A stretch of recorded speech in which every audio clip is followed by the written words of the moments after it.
milih Bapak itu karena dari cara Bapak ngajar kelihatan beda dan juga banyak yang bisa dipelajari. Meskipun dari kami itu kurang percaya diri buat nanya pertanyaan ke Bapak gitu.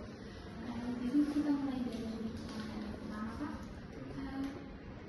Bapak boleh nggak sedikit tentang asal Bapak dari mana, terus dulu S1 sama S2 kuliahnya di mana, singkatnya itu perjalanan hidup Bapak sampai Bapak jadi dosen. Oke, terima kasih Mbak Paula. Selamat sore, assalamualaikum warahmatullahi wabarakatuh. Perkenalkan, nama saya Muhammad Soekarno, biasa dipanggil Pak Arno ya. Oke. Untuk asal usul saya sendiri itu berasal dari Jambi. Saya putra asli dari keturunan Jambi, kemudian berkuliah S1 dan S2 di Universitas Muhammadiyah Yogyakarta, mengambil program studi ilmu pemerintahan. Kemudian selama kuliah sendiri saya aktif banget ikut pergerakan mahasiswa waktu itu, dan juga saya aktif berdiskusi, melakukan kajian, riset atau penelitian dan lain-lain, sehingga sebagai mahasiswa pola pikir, cara berkomunikasi saya, berinteraksi saya, hal-hal literasi yang saya pahami itu saya dapat ketika menjadi mahasiswa S1. Saya aktif di pergerakan mahasiswa dan juga aktif melakukan diskusi seperti filsafat, sosial, politik, dan kemudian saya S2 sama juga di Universitas Muhammadiyah Yogyakarta pada tahun 2022 dan lulus di 2024. Oke, kemudian di sana saya selain jadi mahasiswa juga aktif kegiatannya itu sebagai research consultant. Saya aktif di research consultant pada waktu itu di bagian pariwisata. Nah, setelah perjalanan saya, sebelum saya lulus itu pada semester 3 ketika menjalankan tugas akhir, saya tuh sudah bekerja sebagai tenaga ahli di salah satu konsultan pariwisata di Jakarta. Itu selama kurang lebih 1,5 tahun. Kemudian setelah selesai di pariwisata, saya kembali lagi ke kampus untuk menjadi asisten dosen. Itu mungkin sekitar 3-4 bulan, dan kemudian saya mendaftar di UNESA, dan 2025 bulan Mei saya sudah bergabung menjadi bagian dari UNESA. Oke, makasih Pak untuk pertanyaan yang pertama. Terus kalau waktu kuliah itu Bapak sudah aktif berorganisasi mulai dari UKM atau BEM? Mungkin Bapak. Kalau saya aktifnya di pergerakan mahasiswa, jadi organisasi eksternal kampus. Kalau yang internal saya tidak kurang aktif, tapi kalau di eksternal saya cukup aktif. Di internal itu saya juga pernah menjadi bagian dari organisasi tim research mahasiswa, bukan BEM tapi di tim research itu juga organisasi internal UKM research, physical research di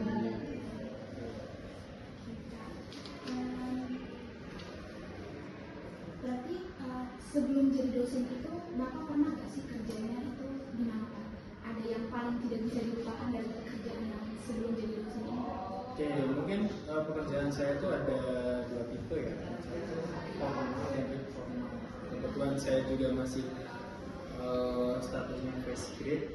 Jadi begini, ketika saya kuliah itu saya juga bekerja, tapi secara informal, tidak punya semacam perjanjian khusus lah. Artinya saya bekerja dengan orang, jadi asisten peneliti, asisten dosen. Yang kedua, pekerjaan formal saya itu menjadi tenaga ahli pertama di salah satu perusahaan konsultan yang bergerak di bidang pariwisata.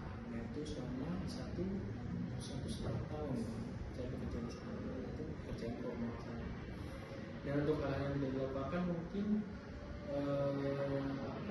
kita sebagai seorang konsultan yang menyediakan data, riset dan lain-lain, itu juga harus tetap siap dan siaga ketika ada klien yang meminta, sehingga harus juga bisa juga bagi saya kadang hari Minggu masih kerja, kemudian kita harus standby kapanpun klien itu yang membutuhkan kita, dan kita harus melakukan pelayanan atau service.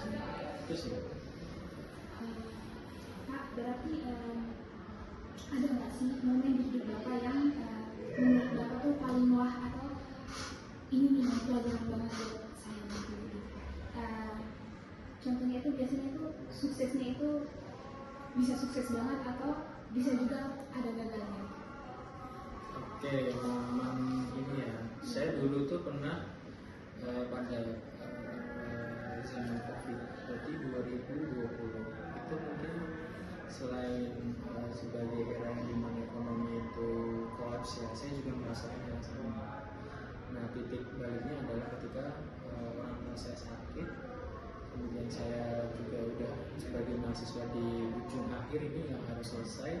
Nah, itu titik saya di mana saya harus bisa survive, dan hal yang salah satu saya lakukan adalah saya melihat kedua orang tua saya sebagai orang yang bukan memiliki latar pendidikan yang bagus, dan saya ingin merubah mindset, dan saya juga ingin merubah diri saya, mentransformasikan diri saya agar lebih bagus, sehingga itu kemudian yang mendorong, mensupport diri saya pribadi itu bisa lebih baik dengan pada waktu itu gimana caranya untuk bisa bayar UKT dan sebagainya. Saya harus jadi bekerja sebagai asisten politik pada waktu itu, dan alhamdulillah setelah pasca COVID semuanya keadaan berangsur pulih membaik dan sebagainya. Kemudian saya juga bisa menemukan cita-cita saya untuk berkuliah kembali ke jenjang magister, dan kemudian alhamdulillah sekarang bisa menjadi seorang pendidik. Ini dari gagalnya ini yang paling rendah ya. Betul. Jadi ngerasa lega ternyata dosen juga itu ada titik ngalamin gagalnya juga. Nah, terakhir nih Pak, kalau boleh nitip satu pesan buat kami mahasiswa sekarang tuh kira-kira apa yang paling penting buat Bapak bilang ke kami sebagai mahasiswa administrasi publik? Oke, untuk mahasiswa khususnya administrasi publik, saya keinget satu quotes begini.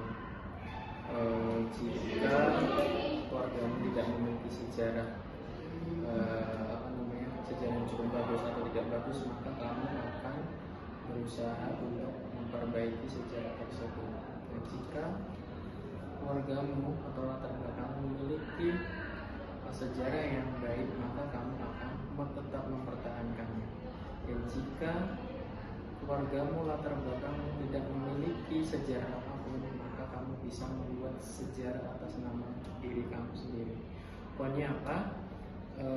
Teman-teman sebagai generasi muda, sebagai generasi anak bangsa memiliki opportunity atau peluang kesempatan yang sama dengan teman-teman yang lain, khususnya mahasiswa. Tidak terlepas kita dari kampus swasta atau kampus negeri, kita memiliki peluang yang sama.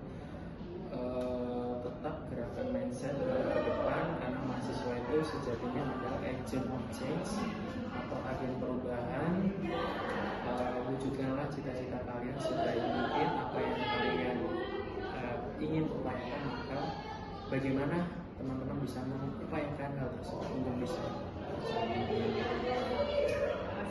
pesan Bapak iya.